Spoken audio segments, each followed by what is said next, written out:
Okie dokie. I'm back now. I'm going to be working on Val's face here first. So let's get rid of Jagger so she's not being distracting. I hope you guys are liking this. Please leave some comments down below if you're liking these longer form. Uh, I don't want to call it a tutorial, but you know, process video. I think I'm liking it.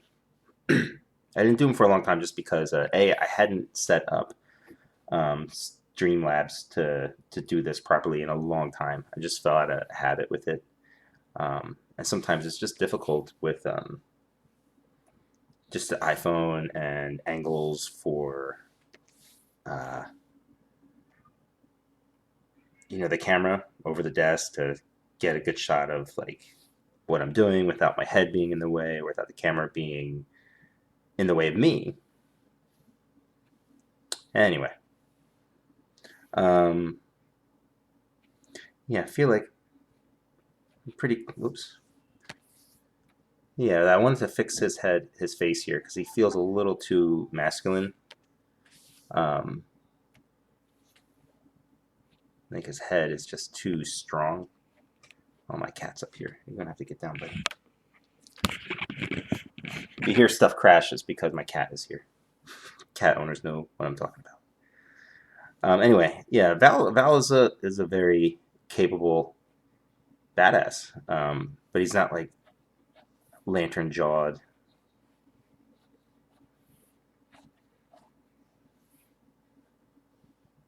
And like I want to do this thing where his he's looking at you in such a way that like his neck is almost flared out a little because he's giving like a smirk and tilted head, but it ended up making him just look. Maybe I just can't do the neck thing at all that I want to do.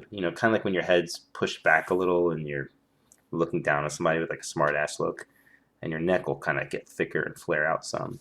But it's making him just look too strong, too physically strong. He's wiry strong. I wouldn't want to get into a fight with him. I could probably arm wrestle him, but wouldn't want to be in a fight with this guy.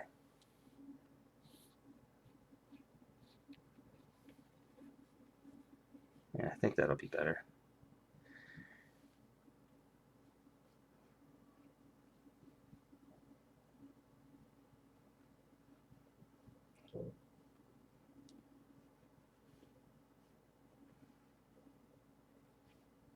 I mean, still gonna kind of end up having this effect because the heavy shadows on his face.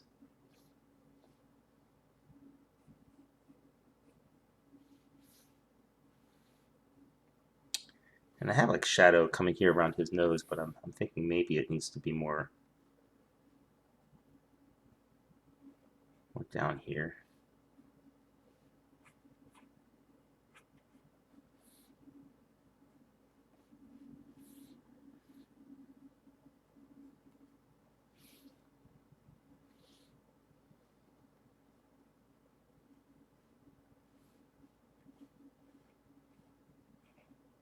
All right, this is feeling a little bit better. I think. I also haven't drawn Val in a while, and I have a bad habit of instead of kind of looking back through my material and reviewing it, I just review in my mind's eye, or I depend on my mind's eye, which is weird. I have a horrible, horrible memory. Um, I seem to reserve all of my brain power for art. Like I'm one of these people, like empty-headed, forgetful professor type. I can walk out of the room to go get something. I mean, everybody does this, but it happens to me a lot. I'll walk out of the room to go get something, and I'm distracted by this other task or 5 other tasks, and never end up doing what it was I left the room for in the first place. Um, you tell me your name, I'll forget it within the first 30 seconds. But generally, I can remember everything that I've ever drawn. Well, that's not true. There's stuff lately now. Now that I've been around for 30 years of drawing comics, every now and then I'll see something that I don't really remember drawing. Although those are typically convention sketches, which is a little more understandable, you know. But there's not been like a Powers piece or anything where I'm like, I don't remember drawing that. But there's conventions I don't remember being at. People tell me about days we hung out and did this or that. And it's gone, man. Fleshed out, pushed out so that I can remember layers. And it's really kind of bums me out a little bit. Like, as far as, yeah, I did a lot of conventions in my day and had a lot of fun. But honestly, I can't tell you much about them. And I was taking photos before there was like good cloud services and stuff. So a lot of my photos just kind of degraded into these little tiny thumbnails. So good 20 years of memories of comics, you know, kind of gone.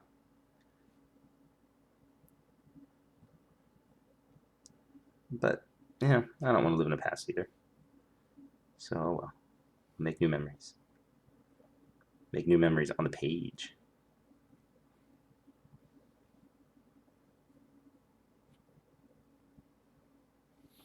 Ugh, I don't know, man. Fuck me. Just not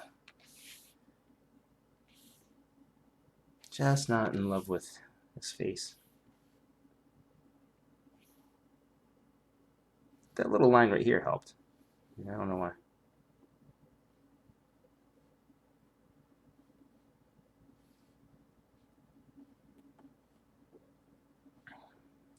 Always listening to music as I work. Um, well, if I'm not doing this, I like podcasts a lot, of course. But typically, when I'm working, even right now, I'm in one ear. I've got my headphones in, listening to some music. Listening to one of my favorite chill bands, Washed Out.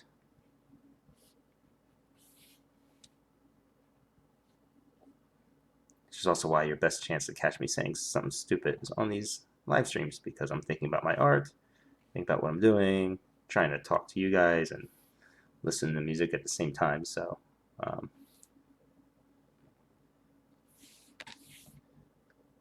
I'm speaking from the id for the most part, from the subconscious.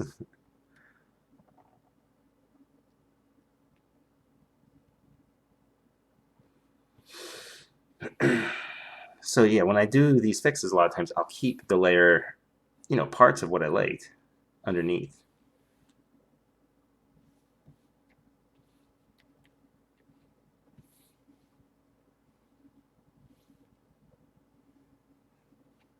Because there's no need to rework stuff that does work. Not that crazy.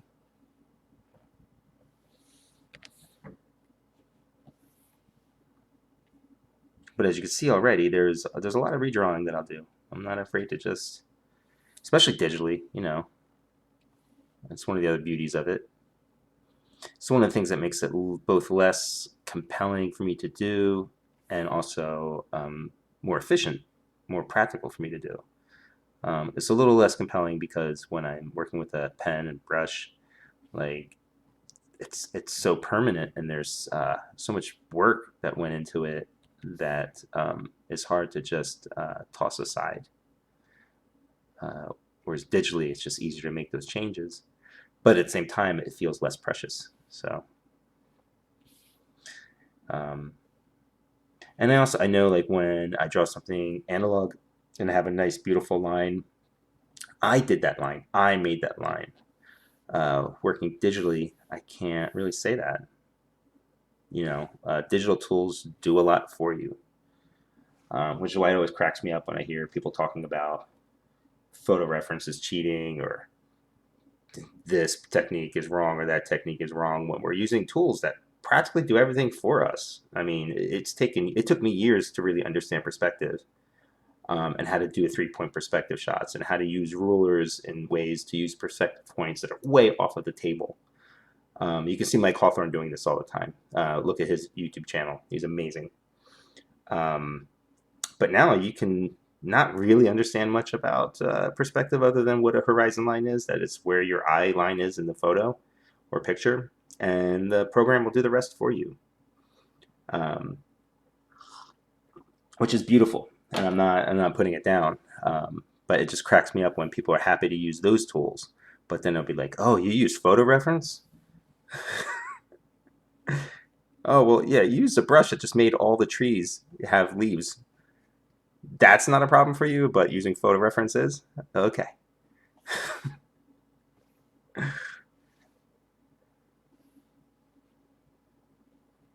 All right, soapbox put aside.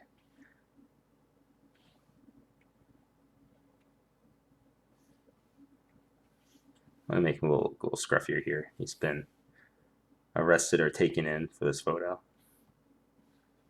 I guess I am just gonna do the whole fucking thing over. All right.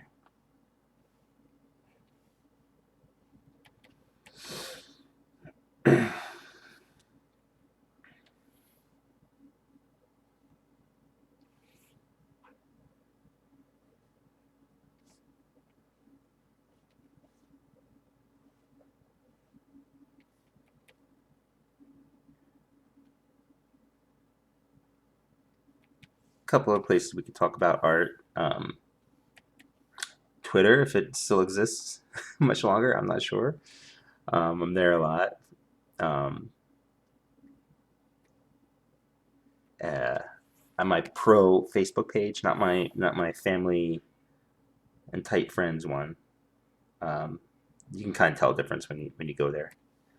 Um, if you find me on Facebook, um, trying to get that community to communicate a little bit more. But I don't know. There's something about the Facebook pages people don't want to.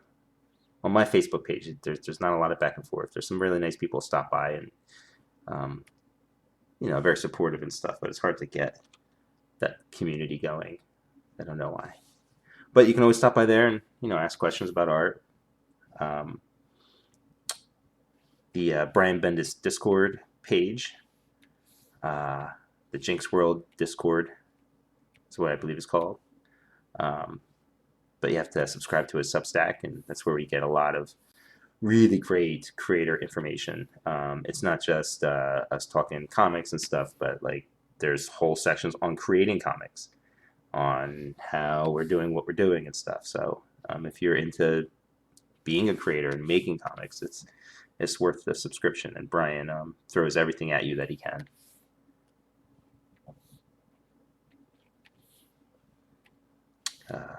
Where else?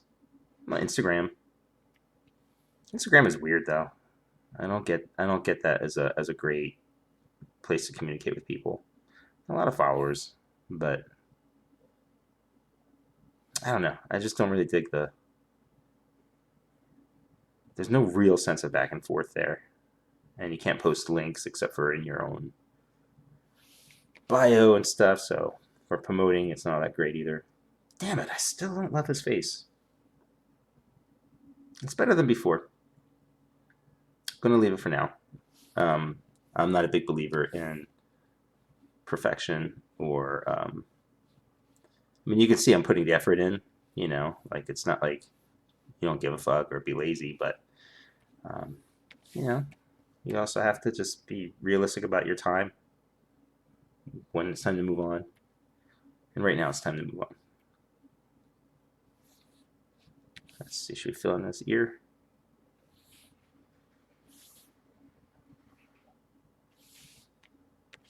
Maybe it's the other way around. Yeah. Yeah, I kind of dig that. Yeah, I'm not sure why his face feels wrong. It isn't bad at all, but I want better. So let's see what that looks like.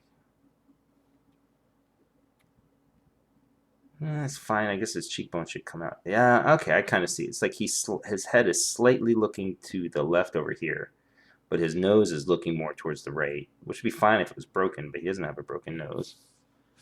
So maybe his cheekbone on this side should come out a little bit more, and I got to reverse this nose. Let's try that.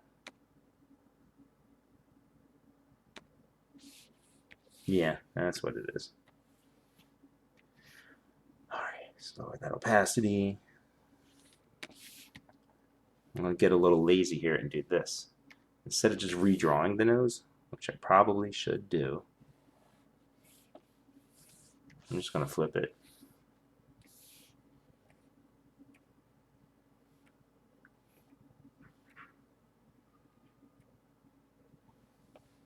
This doesn't quite work because now it still looks broken and stuff, but when I draw over this now, it's going to make it a little bit easier.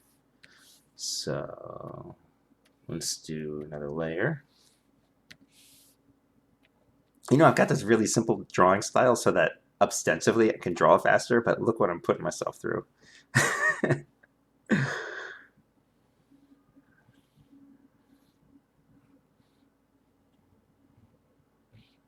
All right, take that.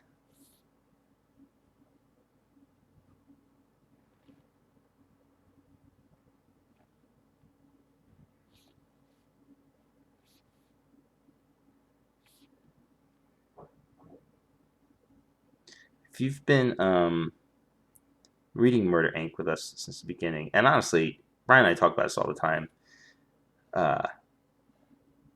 Next to Powers, this is our favorite thing that we've done, and it's not that far off from Powers for how much we love it. So anything you guys can do to help us just spread the word and promote it is great. Also, if you've been with us, you know, from the beginning or whatever, like, what do you think casting-wise? Who do you think plays these characters? I haven't put tons of thought into it, but I'd love to hear your thoughts. All right, this is cool. This is looking better.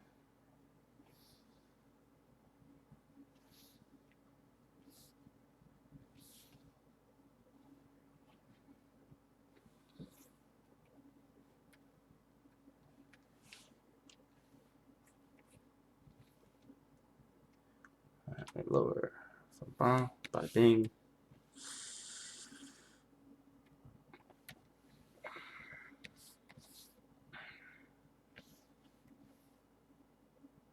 Yeah, let's do that.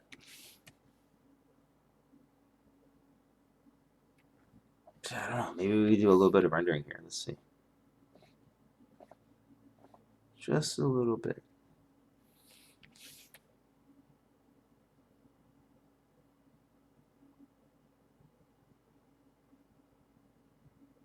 I don't know. I'm going to leave it there for now. Still not 100% happy with this. I bet I come back to it again later. But for now, let's move on. All right, we got to do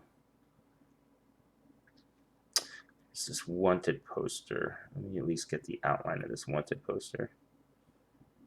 Find where I put it. There's so many layers on here because, yeah, 6 covers, a bunch of different references. As you saw, there's a whole bunch of layers that went into drawing her before I had her final form. And I did mark it. I did actually label it as an FBI thing.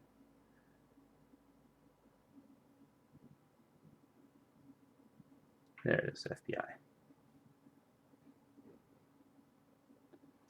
All right, so right now all I really want to do is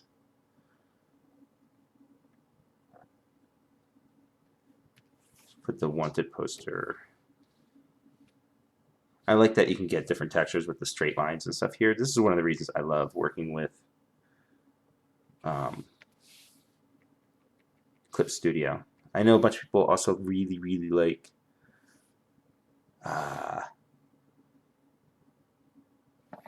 Procreate. I haven't tried it yet.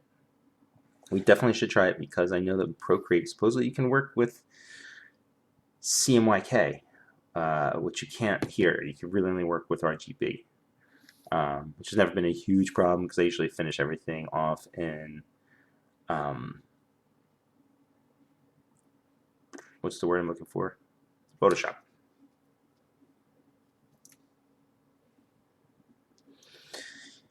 All right. Yeah, so I'll finish off my colors in Photoshop, and then what I'll do is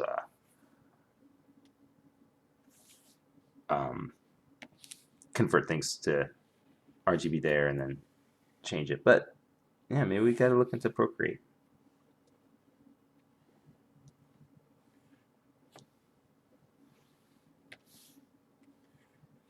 Also, for as much as I love Photoshop, like it's what I started out working on, for all kinds of stuff. It also has a lot of things about it I don't like. I don't like that it, the way it's changed now, or the monthly subscription, like you don't own it. I don't like that. It's also not meant for comics. It's built for photography and other art forms. Whereas both Clip Studio and Procreate, both of which are very affordable in comparison.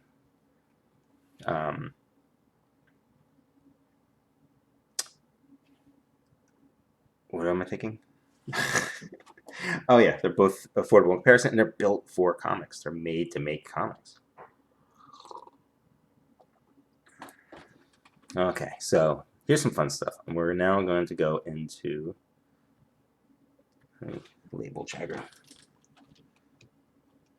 Cover 1. Oh. Jagger. All right. This is my favorite part. I'm going to add blacks. So like I said, this is my sort of coloring book pass, where I'm just doing the outline of the figure. I don't always do this. Digitally, I tend to do this a lot for some reason. And what I'm going to do now is just find my shading. And for that, I might want...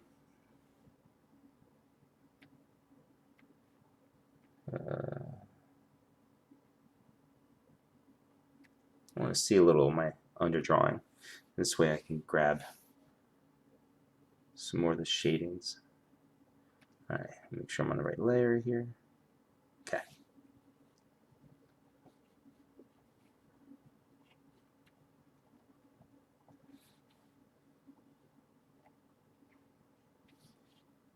Yeah, so I'm just going to add shadows. It's interesting, I always think about when I'm doing shading, is the shadow here on her leg, or is it here behind the leg being cast by the leg? Huge difference. Toth tends to do a lot of this. Alex Toth, my hero. You can have best of both worlds too. You can kind of do this and then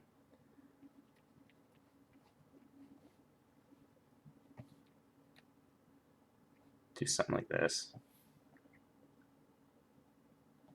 I think I typically wouldn't do this kind of thing, but for cover, it's supposed to be a little more eye-catching, a little more illustrative. Let's do it.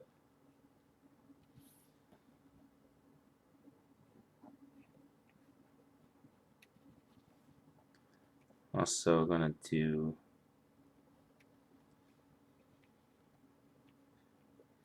if you notice what I'm doing here a lot of times, this doesn't work for everything.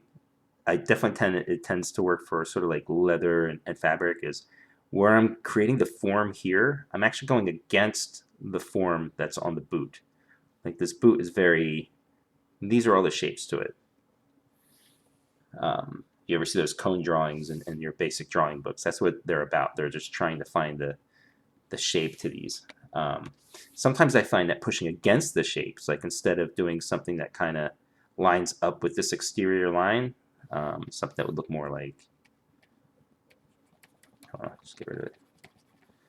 Like I could also do something that just goes with the shape.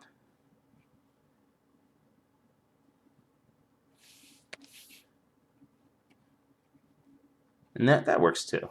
But for me, I like going against the shape. And for some reason, it just makes it pop a little more for me. It gives it more dimension.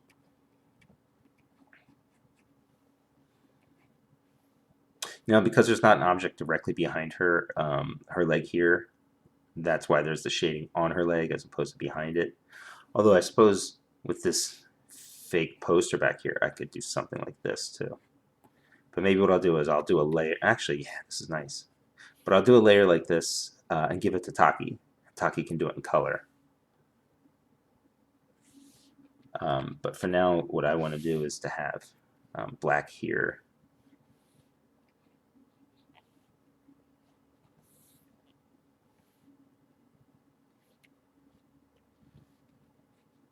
And you can see I'm not getting into detail much. If you remember, I talked about this line here. If I'm going to put a shade under, it's going to change the way I need to change. I'm going to need to change this line now, because if this is black going into this black, you end up getting this kind of tangent here, and it makes her arm cuff area smaller.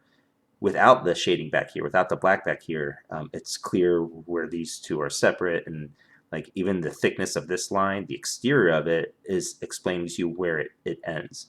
But if this becomes black down here, now that it will clearly end here, it's a little shorter. It might not seem like much, but the eye picks up on all of this stuff.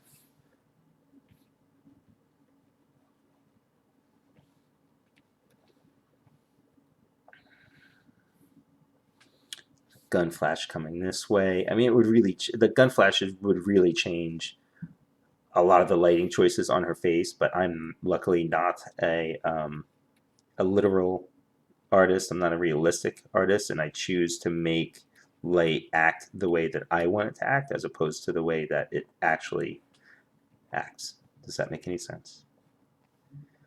Again, some of my peers that I really admire, Adam Hughes, he's a real master light. He's practically a cinematographer. And when you look at his work, all of his light has a fairly realistic logic to it. And he'll play around with it, of course. But but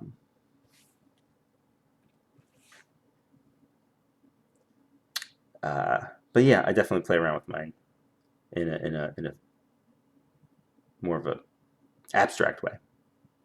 Oh, also remember, I want to move her eye. Her eye is too close to the inside of her head here. I'm going to do that real quick.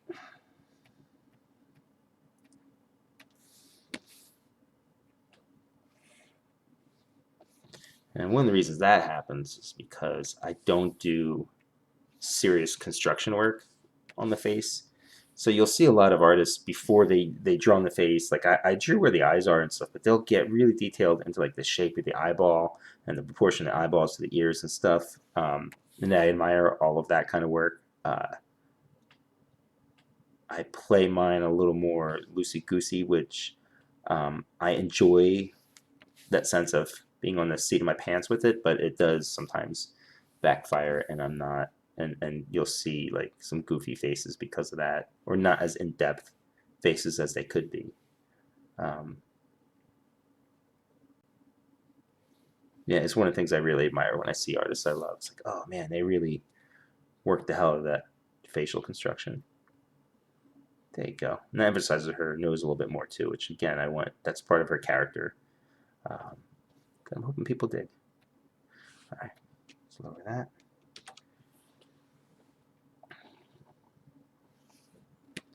I'm going to give her just some more heavy lighting here.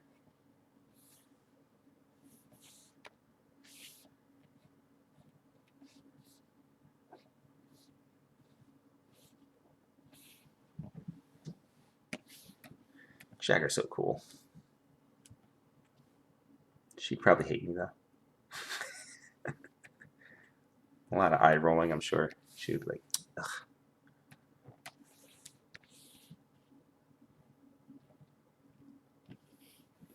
She don't put up with bullshit. But I do. I'm much more understanding of people's nature than Jagger.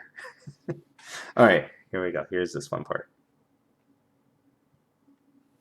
All right, let me shut that off. All right, so check this out. So if I fill in the black here, see what that does to her? Oops. Yeah, it really flattens that out. So now I'm going to have to go in here and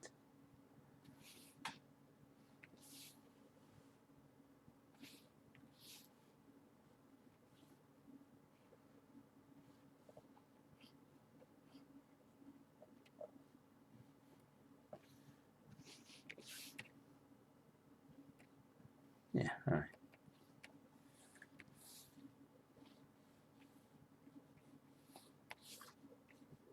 It's black to cover that up. Kind of going back and forth here between. This isn't an actual eraser tool. It's different than using the eraser tool. It's hard to explain. It's just a little different.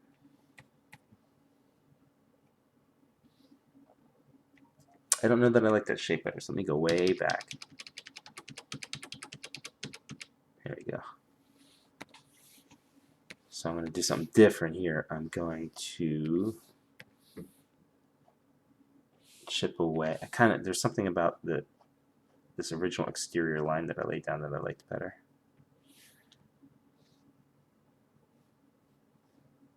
So I'm going to kind of lightly trace here. That way I know I'm hitting the same shapes as this original line.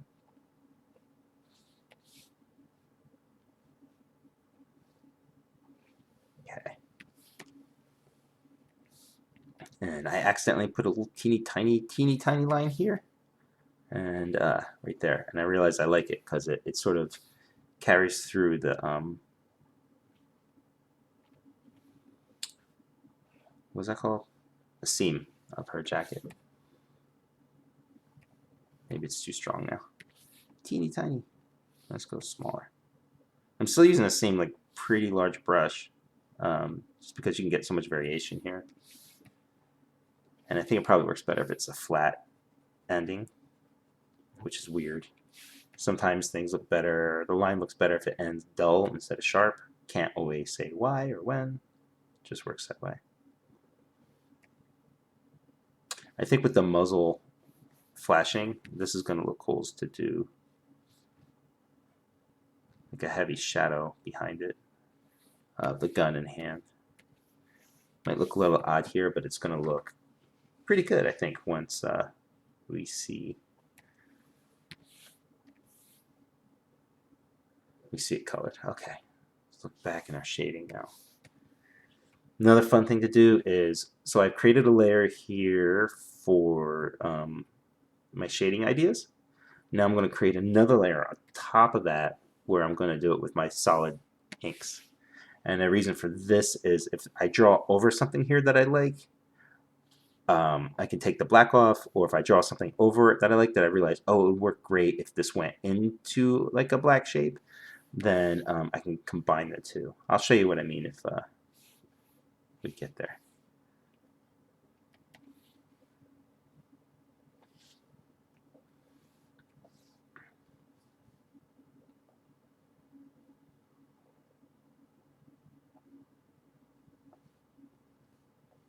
And it's also fun figuring out how the lighting actually affects these fabrics and folds.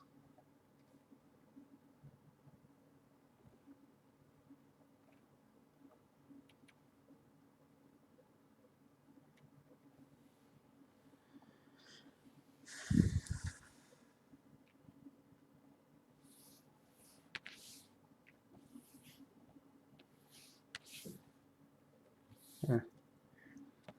I like the idea that the black would go all the way across here, but I'm going to leave that open, and Taki's going to know to make that dark. She'll know just without me saying anything. She knows how light works, both realistically and abstractly.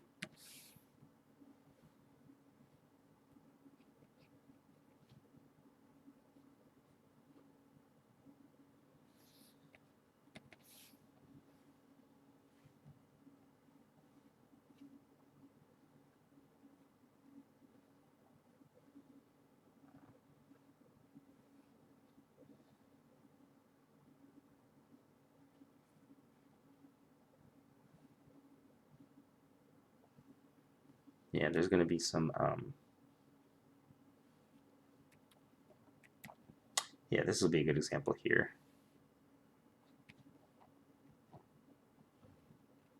of how I'm going to combine these two layers. Yeah, same thing with the thumb. It's going to get funky looking with the shade. All right, so let's shut off the shading area. And look what happens with the thumb. Look how tiny that got. So now I'm going to have to... Oh, here's a good way to show the difference between...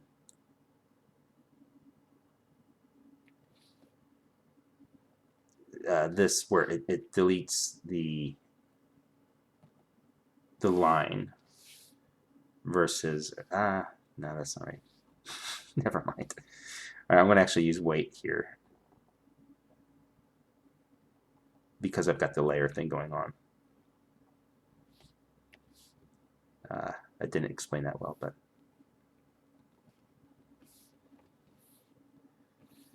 I don't love that thumb, but we're going to live with it.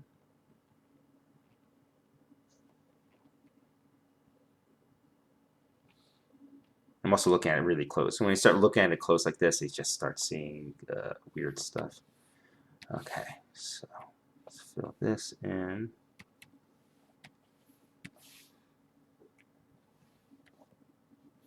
I should shut off these other, hold on.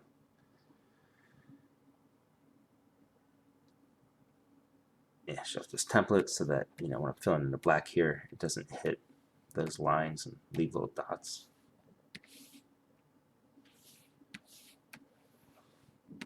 Okay, so here's something fun. So now, looks alright, looks pretty cool. But now let's go back into this ink layer. Let's lower the opacity.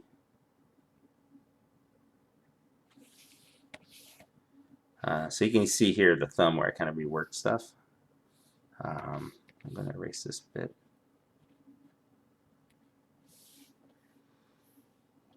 So here, this way I still get this fabric.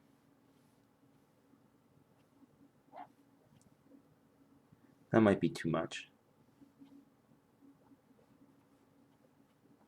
I don't know.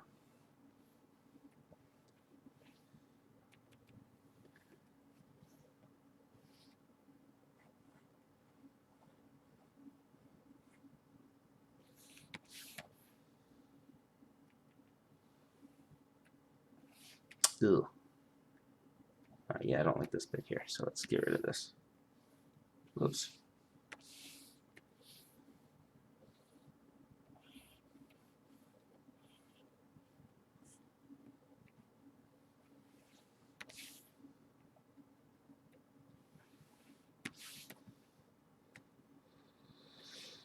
I mean, it's a little overdone for me, but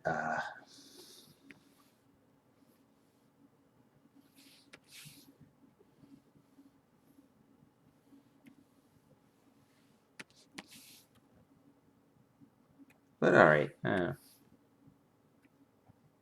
Again, this is a cover, so a little more rendering than I normally do isn't too offensive to me.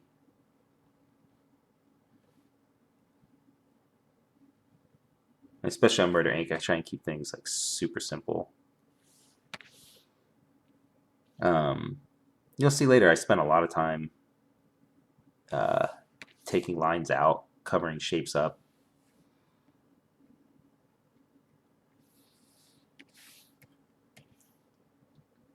I don't like the detail to do the work for me. I like the form and shape to do the work for me.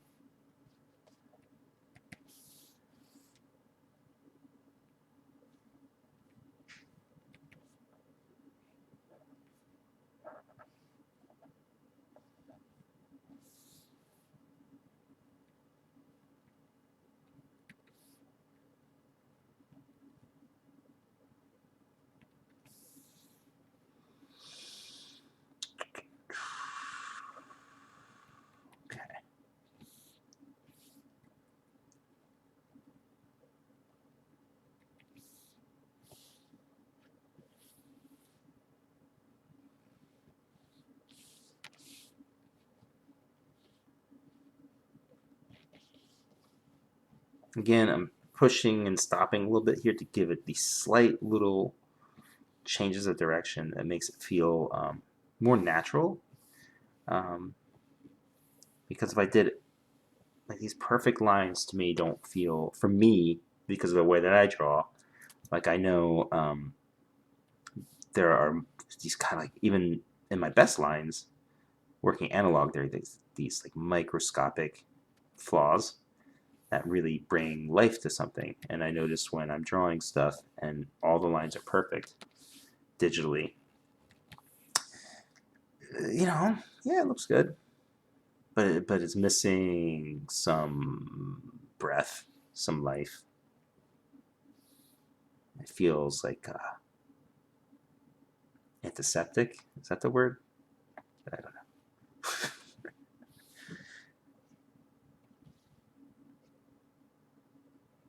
Feels like walking into a Walgreens or something. Like cold bright lights.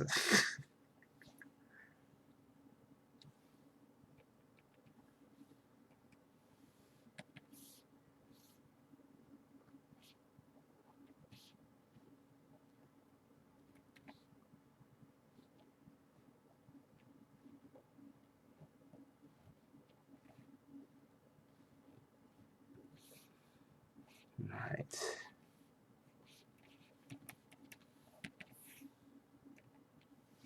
I might be adding like a little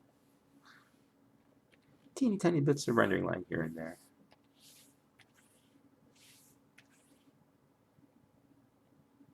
This way, that doesn't look, I don't want it to look too connected because it's a belt loop. All right, over here, oops. So, and here's a weird tangent that sometimes works and sometimes doesn't. The way that I have the shading going right into her calf, like it gives a good sense of flow, but it is a little too distracting. So I'm going to move that over slightly.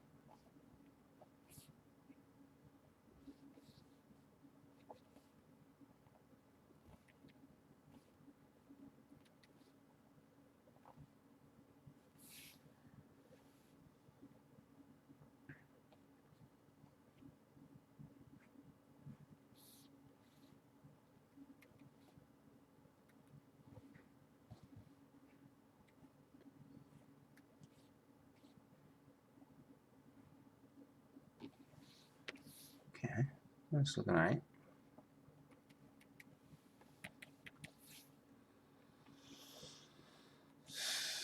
Let me see which foot it is. This is the inside foot. So with the inside foot, I'm going to really emphasize the inner heel, or not heel, but whatever this, the instep, you know, where you get the flat feet.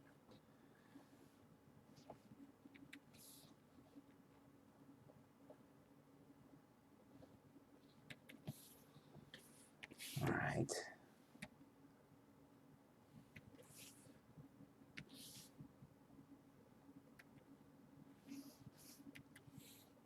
The shading here doesn't quite make sense, but it also works. I don't know why.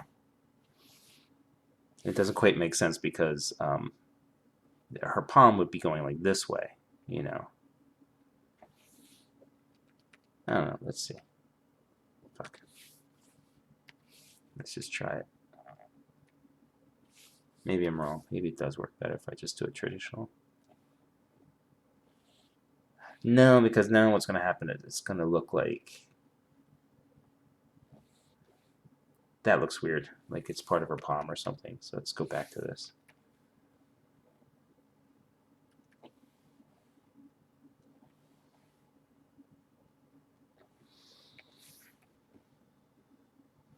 I think I'm going to give her some shading on her hair here. I wouldn't call that shading, just a shadow. All right. Let's fill in the rest of these blacks here. This is my favorite part. Just looks like magic. Everything's coming together. Whoops. Oh, one of the other things that I love about working in Clip Studio is for your paintbook, this closed gap feature. So see how it filled out before, but oh, I must have a really big gap here.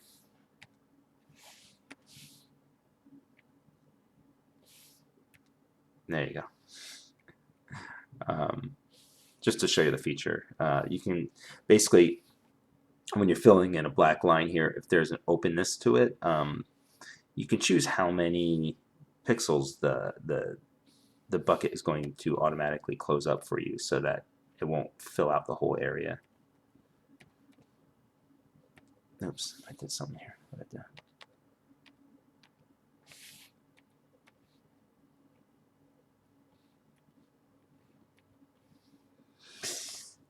That feels weak to me. Like if there's like kind of dull Yeah, I'm gonna work on that. Let's just do this. Let's get rid of all of it. See, it just kind of looks dull and lifeless. It's like kind of perfectly round and perfectly straight. And that doesn't feel like life. It doesn't feel like these boots have been in action or have been used. There you go.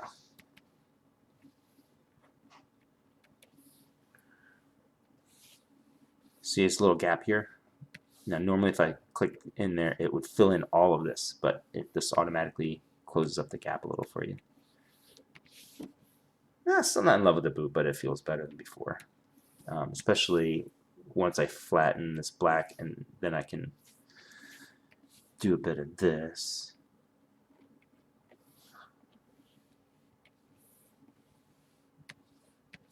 Yeah, some white lines in black go a long way.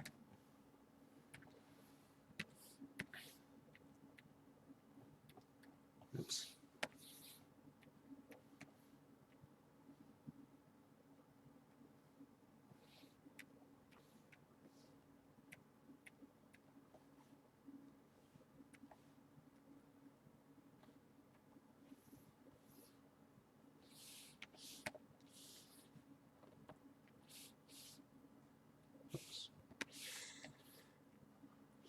Okay.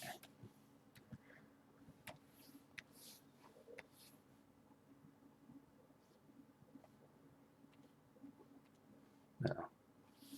I can't tell when it's thinking, and then when sometimes if you click on this black, because it's on this whole other layer, I might be filling in black everywhere, kind of underneath it. It's hard to explain.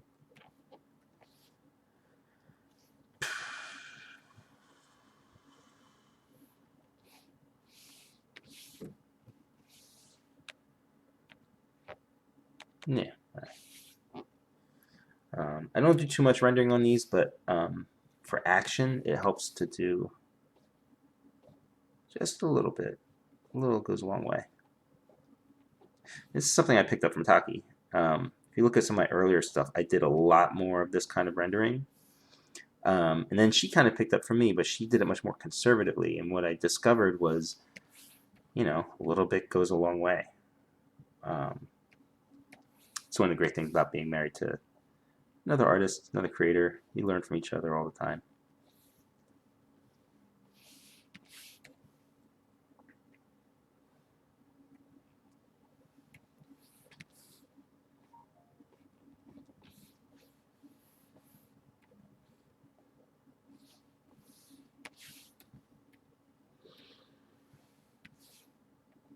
All right. So I'm fairly happy with this. All right, so now let's look at the shading underneath. Looks like I got all the stuff I was looking at doing, except for the hand here.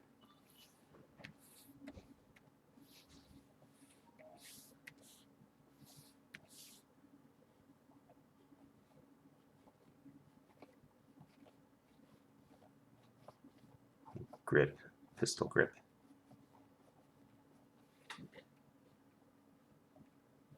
That was a old rap song that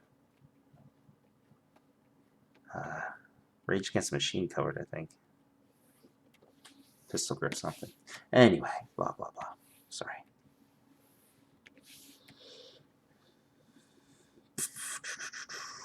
All right, I guess I'm happy here. All right, now I'm gonna combine those. Now that I know that I'm pretty happy with it, I did want to fix this. Just too much black here. Looked a little weird to me. I don't know why.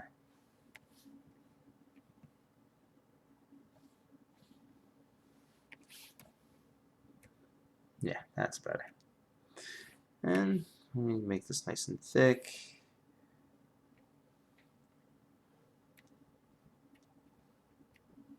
Some scuffs and some lines with weight to them.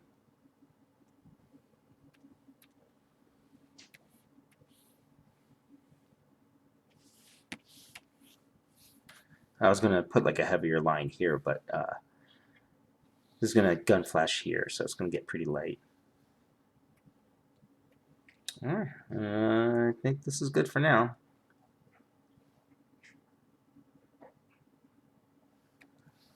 Yeah, I mean, I could fiddle around with this a lot. But right now, I'm good to go. I'm going to scuff her up more. Eventually, she'll have some blood on her and things like that. I still got to fix his face. I think his head is too short. Uh-oh.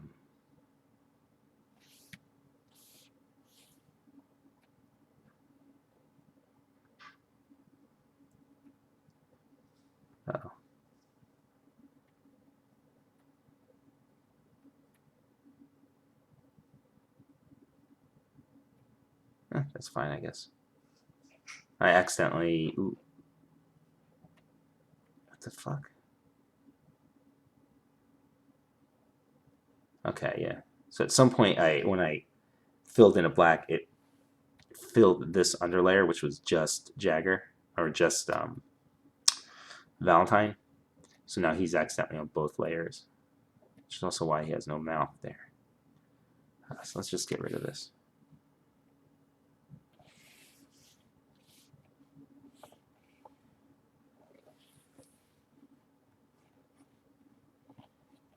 This is one of the things I was trying to explain before, and I didn't have the right words for it. I should also be saving a lot more, but because this thing is so huge and I'm recording this, I'm kind of taking a chance on not, because it takes like 2 minutes to save every freaking time. Alright, so let's look at Val's head real quick before we sign off. I'm just going to loosely grab. I kind of feel like it has to do with his head.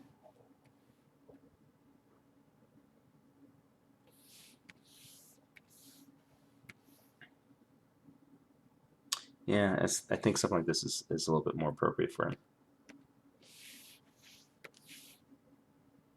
Oh.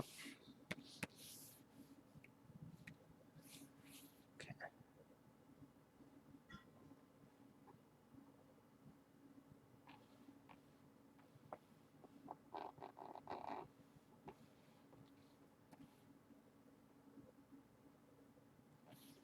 And just a little more head.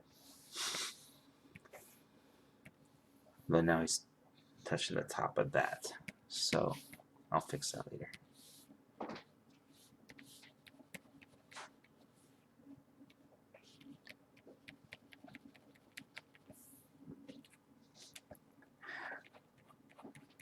Yeah, and that's about it for Val right now. Yeah, I'll decide if I want to touch it up, but definitely it looks better with this. Give him a little more skull there, doesn't it? All right, that is that for now. All right, I hope you've been digging it, and we'll keep working on this cover a little bit later. Take care.